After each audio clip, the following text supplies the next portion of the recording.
Clean Cut Crew, what's up? Welcome back to another episode of Tower of God.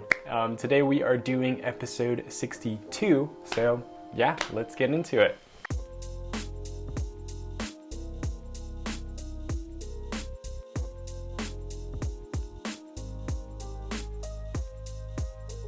Alright, so last episode was a little bit lengthier than what we're used to, and I hope SIU kind of continues on that trend of like length, but of course quantity is not always better than quality, but for now he's delivering both. Last episode was a continuation off the submerged fish test. Shibisu and Hots kind of noticed some weird creature lurking around in the background, and it ended up being the bull.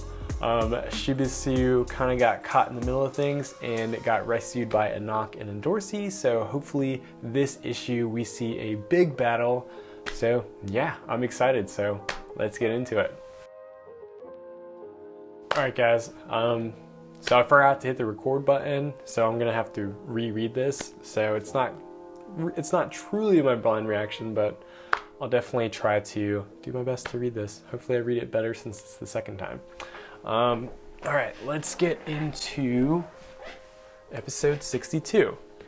30 minutes before the submerged fish hunt test. The ecosystem in the hole is in perfect balance. Around the fish in the hole, the goby dolphins, dogs, and thieves create a predator-prey relationship. You might think the goby dolphins should be protected, but they can survive on their own. The thieves steal from the fish, from the chasers, and in return, they protect the herders from the dogs. The dogs eat the goby dolphins, and they fight the thieves, keeping them from stealing more fish. Even if the dogs eat some of the dolphins, it doesn't affect the chase that much. Because as the chase proceeds, the circle will get narrower, meaning less dolphins are needed for it. And the number of dolphins lost will be replenished by the queen before the next chase begins. Even without our interference, the dance will continue. Makes sense, but what about the wet worm? Yeah, that's the problem. If the bubble gets caught by the worm, we'll fail the test before the chase is even over. So we have to kill the worms to keep the balance. If we fight against the thieves while killing the worm, it'll be hard to stop the dogs. Therefore, I think the spear bearers should be in charge of killing the worms. First, the scouts should watch the movements of the thieves, and when the thieves start to move with the worm, we cue the spear bearers. Oh, that's rack. Hopefully. Oh, maybe, possibly not rack. The spear bearers will stay out of sight and aim for the worms only. And when the dogs appear, we should set the two against each other to cause a distraction.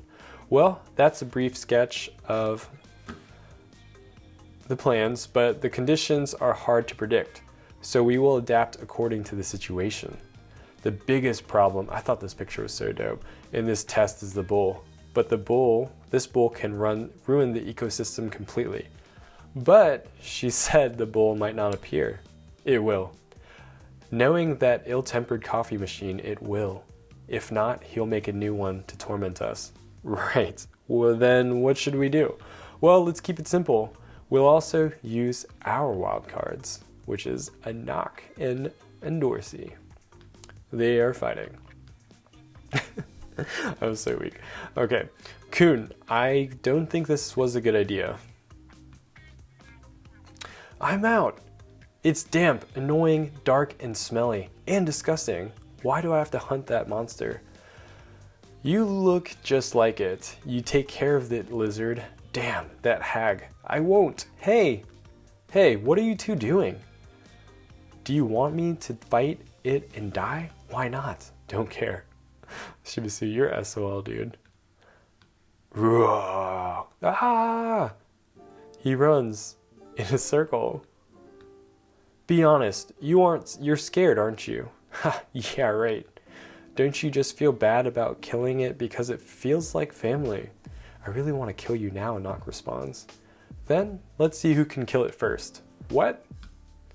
Every 5 minutes, we'll take turns hunting it down and see who catches it first. Okay, what's the prize? The Black March. What? In return, I can bet everything I've got. Even if you bet your life it's unfair. What? Okay, let's do it.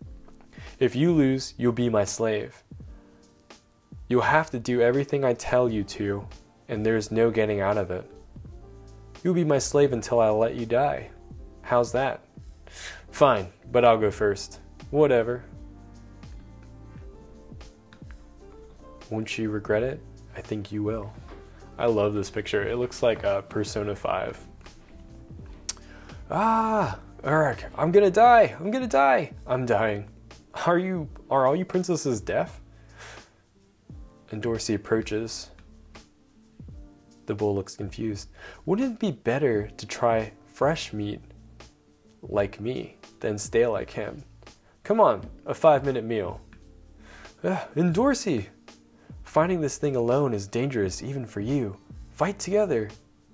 And Dorsey, hey. In 5 minutes, the Black March will be mine. This part confused me. I didn't know. It didn't seem like her mouth, but it is her mouth. Screech!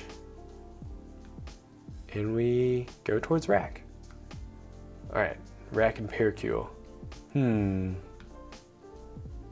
He looks at Rachel's companion. This is boring. Hey, Pickles, make me laugh. My name is Pericule, and I'm not a comedian. Boring. This is super boring. Damn, I also want to fight the bull. Spear bearers. What? Get ready. Time to work. What? Work? Ha ha ha. Is it our turn now? Pericule, let's do this. I said I'm Pericule. Stop fooling around and get ready. The thieves are moving. The end. All right, let's read the blog post. Not much development, so I don't have much to write about. This chapter is mostly about princesses fighting against each other. The main part of the test is yet to begin, so perhaps from the next chapter, the plot will go faster. It was perhaps somewhat different from what you people are expecting. Haha. I did say I will control the length of the comic because of my body condition, but maybe next chapter will be a little bit longer. I keep thinking I should take care, but I am too greedy to draw shortly. I would have to from the next chapter and on. Cool, so that was just a little reread. I'm gonna post my old discussion from the previous episode, or from the previous film, from the previous one. So yeah, I'll see you in a bit.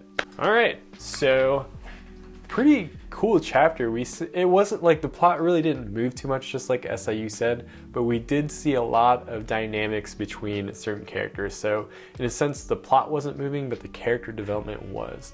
I did really like the exchange between Dorsey and Anak. Like, it just kind of shows that maybe they're kind of going into the more sister role. I know that Dorsey kind of wanted to climb the tower with Anak, so not really sure what her intentions are at this point. Is it just because she has some weird interest in her? Or is there like some ulterior motive? But it seems like she's more so on Anak's side. But yeah, it was cool. Like, I always enjoy an issue with Rack in it. Like, Rack is so hilarious, and like he's just picking on Pericule, which is not my favorite character right now. So yeah, it was pretty interesting. I think there's gonna be a lot of action in the next episode. I literally said that last issue, and there wasn't too much action, but there was a lot of like action as far as dialogue goes. But yeah, let's get into the next one, which I have to say goodbye to you guys for now. So yeah, peace.